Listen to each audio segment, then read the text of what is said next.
If we have a small room, it's best to use a sliding door since it will save us space. But what is the best sliding door option if we're switching from a regular door to a simple sliding door? The best thing is to use a truck. But if we want to make it hidden, ideally we should install a structure. But can we create a hidden sliding door just with a track? Yes, in today's video we're going to see that. The benefits of using a track as a hidden sliding door. First, the price is much cheaper to buy a track than to buy a structure. A frame that already comes made, where we install it and place our door, and then we would cover it up.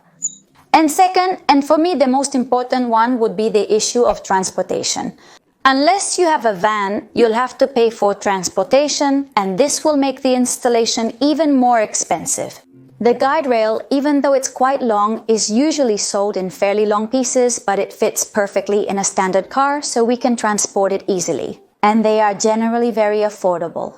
I'm going to explain to you step by step how to install this guide rail and make the hidden sliding door. Since I did it in the apartment and I made several mistakes, so I learned from that. Today, I'll guide you through it step by step to help you avoid the same fate.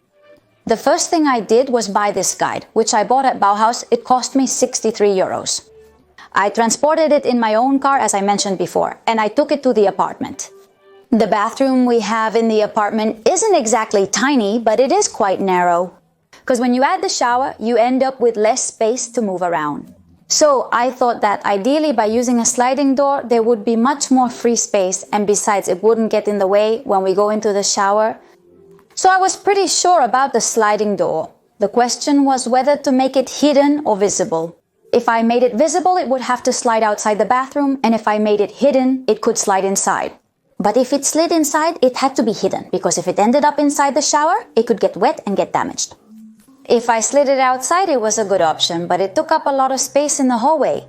So in the end, as I said, I decided to use the track inside the bathroom and make it hidden. Upon installation, I realized we made a mistake. We set it up and it was immediately incorrect. And I'm going to explain the reason. And if we look at the installation video, what they do is simply measure the door. They take the measurement on the wall and install the guide directly according to the door's measurement. Then they cut this guide and install it right where they measured. This would be perfect if you didn't have to add some accessories to the door afterward that make the door a little bit lower. What happens with these accessories? If you don't install them and put the door in place, when you add those accessories, will the door drop a little bit? I've drawn a door here. And this way I'll show it to you more clearly. This would be our wall, and this would be the door we've removed and that we're going to make sliding. At first, when the door opens normally, we would have it at a certain height, like this, so it would fit and could be closed. What happens if we use this same measurement to install our guide is that when we add the accessory to this door, it will lower here. Therefore, you will see the accessories and they won't be completely hidden, or at least they weren't for us. That will also depend a little on the trim pieces we decide to add later, but it's something you need to keep in mind. Basically, as I was saying, the manufacturer tells you to look at the door, place it in position, and then take the guide and install it. And once you have the guide in place, then you attach the accessories to the door and hang it. That's exactly what we did, and that's what I'm telling you. You could see the door accessory from the back side, not from the front, but from the back, yes. So what did we do? Well, we took the door that already had our accessories installed, we took the wall and measured where it would be completely hidden. We measured the height of the accessory to mark it on our wall. And so that it's at a height where they can't be seen. Once we had the height where they wouldn't be seen, we placed our guide, and that way it ended up a little higher, leaving this space for the door accessory. So when it comes to installing our guide, what would be the very first step? For me, according to our experience, it would be to take our door, remove it, and attach the accessories to it, which will be the accessories that hook onto the guide. Once we have these accessories, I would measure their height and then go to our wall and take the measurements. Once we have the measurements, we take our guide, make the holes in it, and screw it in at the perfect height so that absolutely nothing is visible. For me, these would be the steps to install the guide, and the truth is that it worked very well for us. Once we had the guide installed, we put up our door, which just needs to have a kind of rollers placed inside the guide and hooked on. The system is very simple. The only thing to keep in mind is that the door will rise a little. And what's the problem with the door rising? If we're not going to change the floor, then the door will end up being too short. Therefore, this door might not work for us if we're not going to raise the floor. In our case, we are going to change the floor and we're going to put in a ceramic one. And so we've made up for this distance from the floor, let's say, with the new floor. But if we're not going to install a new floor, we'll probably have to choose a door that's taller or do something to our door so that it reaches the floor. Since, as I said, by placing it a bit higher, it will probably end up a little short at the bottom. This would be the first step to turn a regular door into a sliding one. This would be perfect because it doesn't take up any space. We free up a lot of the passage area, and in our case, it also makes it easier to access the shower. Now we would move on to the hidden part.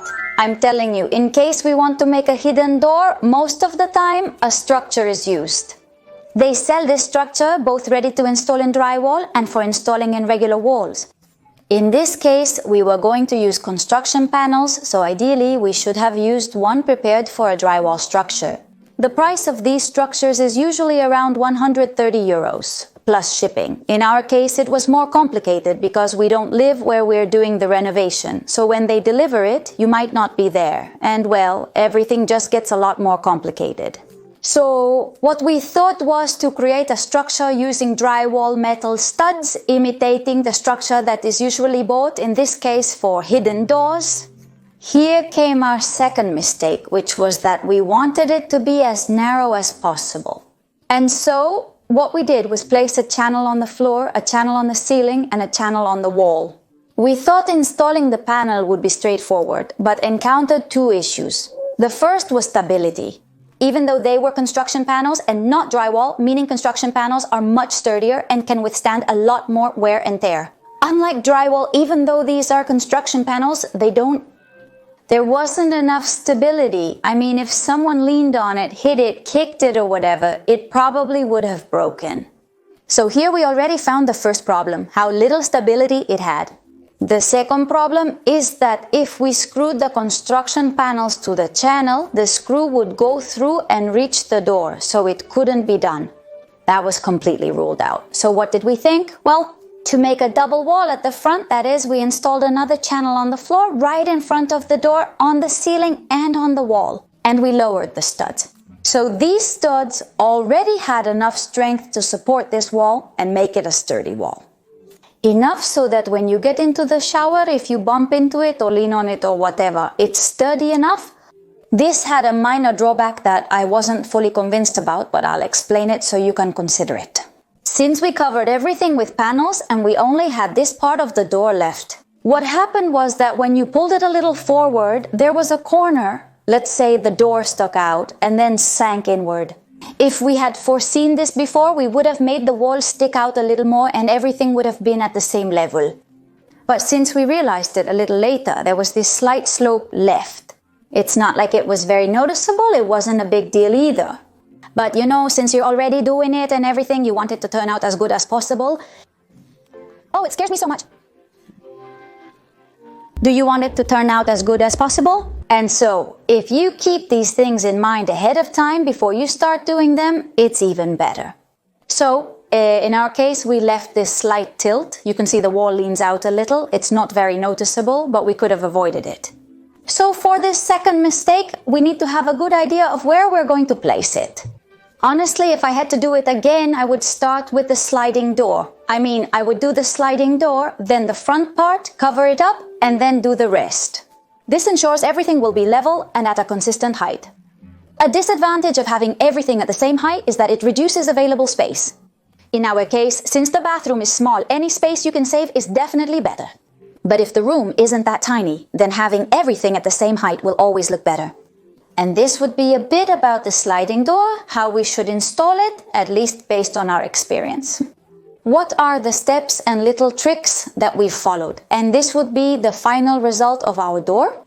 We still have a lot left to do, including sanding and painting. There's still a significant amount of work to be done. We also have to put on the trim pieces, like I mentioned. But anyway, we're super happy, especially because of the space it has saved us. There's a huge difference between having a regular door and a sliding door. We've gained a lot of space and above all comfort, so we're really happy. I hope I've addressed your questions, as there were still many unanswered ones on the Decorate Your Home channel. In this video, I've explained everything as best as possible since I couldn't do so earlier. If you have any questions, leave them in the comments and I'll answer you. As I mentioned, I hope you enjoyed this video. See you again soon on the channel.